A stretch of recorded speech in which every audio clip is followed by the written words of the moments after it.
안녕하세요. 오닉스 지식산업센터를 신축한 성공을 이끄는 남자 정성호입니다. 제가 꼭 드리고 싶은 말은 구독을 꼭 눌러주시고요. 좋아요 눌러주세요. 저의 힘이 됩니다. 오늘은 상권을 잡아라. 그래서 그 중에 제가 CU 구로 오닉스점을 오픈했던 과정들을 말씀드리겠습니다.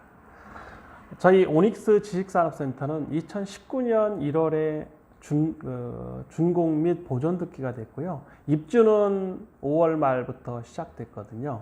그래서 처음에 이 건물을 짓기 전부터 저는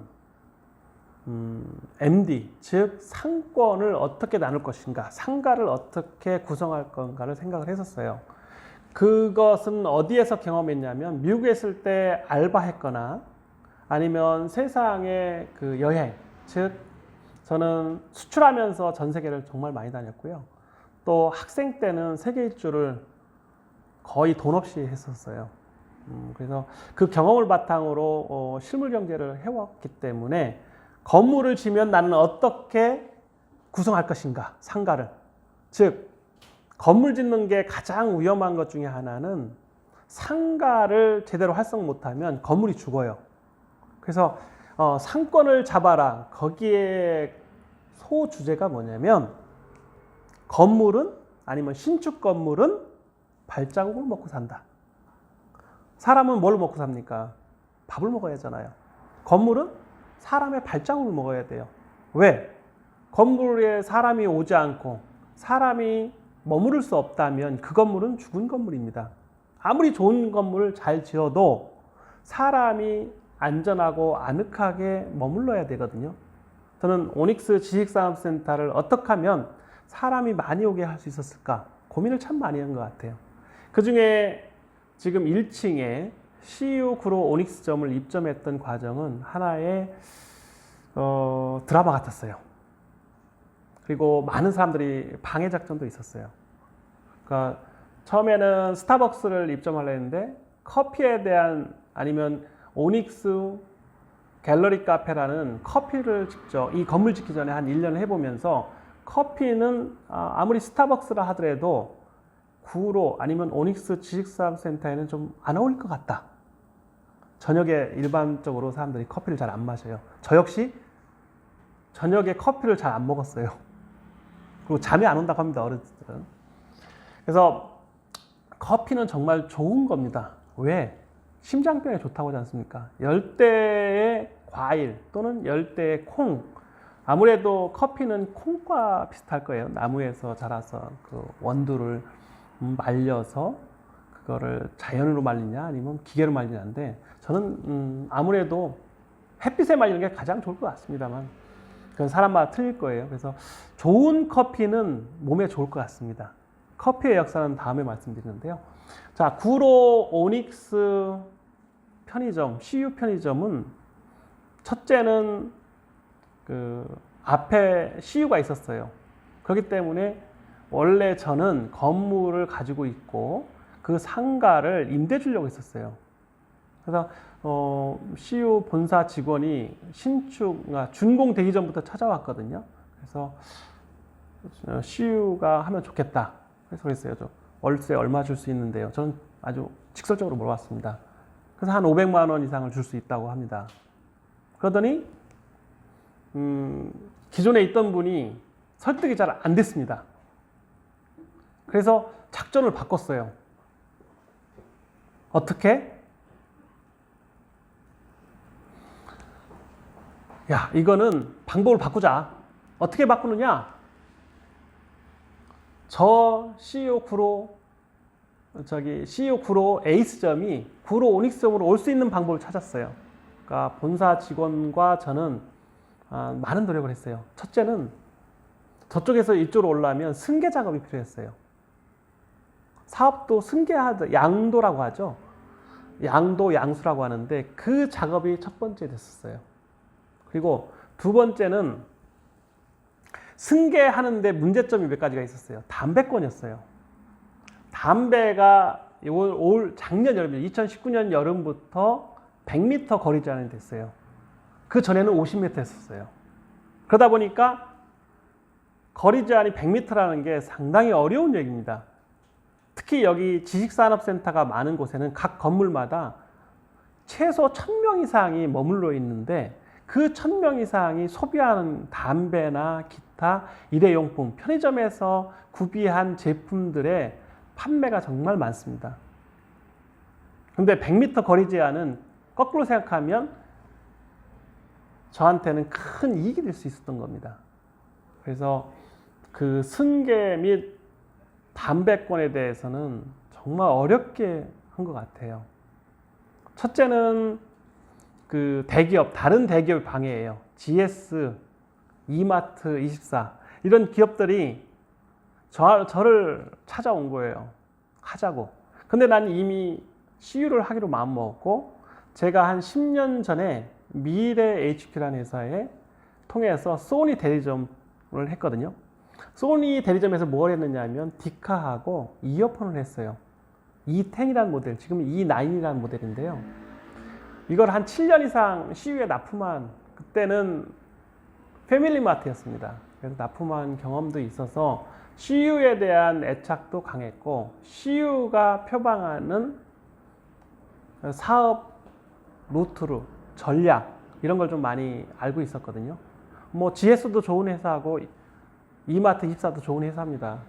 근데 CU를 입점시키려고 하다 보니 주위에 있는 사람도 아니면 이 건물은 발자국을 먹고 산다고 하는데 이 발자국이 방향이 틀어지면 기존 건물은 상당한 타격을 입습니다. 발자국이 와야 다른 걸 볼 수 있거든요. 부동산도 살고 분식집도 살고 아니면 뭐 오피스 상품과 관련돼서 많은 상품들을 살 수 있는 구매력이 떨어지거든요. 그래서 저는 정말 어렵게 그 CU 구로 오닉스점을 본사 직원과 협력해서 1년의 시간을 가지고 유치를 했어요. 그러니까 저는 어떤 식으로 했냐면 이익을 나눠 먹자 이런 주의였거든요. 월세 500만 원 받는 것도 중요했는데 이게 월세를 500만 원 못 주겠다는 거예요, 또 갑자기. 왜냐하면 기존에 있는 사람이 오지 않겠다는 거라고 하더라고요. 그래서 저는 그럼 얼마 줄 수 있냐 했더니까 뭐 250만 원까지 떨어진다는 거예요. 그래서 그러면 굳이 내가 그러면 그거 방향을 바꾸자. 그러면은 나눠 먹는 걸로 하든 내가 그럼 책임질게, 내 건물 갖고 있으니까. 그래서 방향을 180도 바꿔서 양도 양수, 즉 승계 작업을 통해서 CU 그룹 오닉스점을 유치했어요. 유치하니까 그 전에 상권 분석을 뭐라고 했냐면 여기가 T 상거리예요.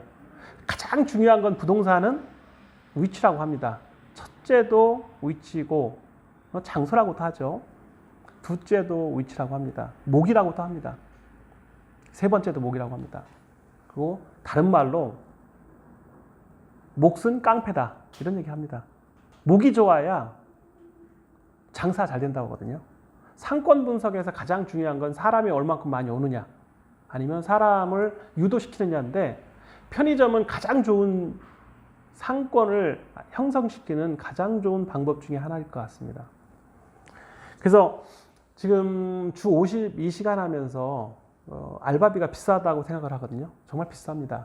근데 저희는 19시간, 24시간 안 하고요. 또 일요일 날 안 하고 있어요. 왜? 여기가 구로 1 공단 지역이다 보니까 디지털 산업단지 지밸리 안에 있다 보니 일요일 날 근무하시는 분들이 많지가 않아요. 그러니까 지역마다 특성이 있는데 저는 주 52시간 그 다음에 알바비가 오르면서 생각을 본사 직원하고 많이 했던 것 같아요. 본사 직원은 많은 데이터를 갖고 있어요. 많은 시간을 할애해서 그 본사 직원과 친할수록 많은 데이터를 얻는다는 거죠. 역시 상권이든 부동산이든 뭘 하든 간에 사람이 답인 거예요. 사람과 많은 대화를 해야 돼요. 커피를 마시든 아니면 CU에 가서 뭘 사서 얘기를 하든 밥을 같이 먹든 사람이 친할수록 많은 정보를 얻을 수 있고 그거는 정보는 선택의 문제인 거예요. 거기서 내가 할 거냐 말 거냐. 저는 CU9로 오닉스점에서 어떤 생각을 했냐면 이 건물은 신축이고 발자국이 많이 와야 이 건물이 산다. 그래서 저는 전략을 어떤 식으로 했냐면 서울에서 가장 큰 CU9로 오닉스점을 하겠다. 그래서 옆에 있는 부동산과 옆에 있는 칸을 다 오픈하기로 마음먹었어요. 왜? 많은 사람이 와서 직접 라면을 끓여 먹든가 아니면 컵밥을 먹든가 아니면 커피를 마시든가 음료수를 마시든가 하는 자유로운 공간을 만들어 준다고 마음먹었어요. 그러면 부동산도 경험할 수 있고, 그래서 오닉스 부동산 중개라는 사무실도 쓰고 일반 사람이 와서 커피를 마시거나 밥을 먹거나 라면을 먹을 수 있게, 분식집 같은 거죠.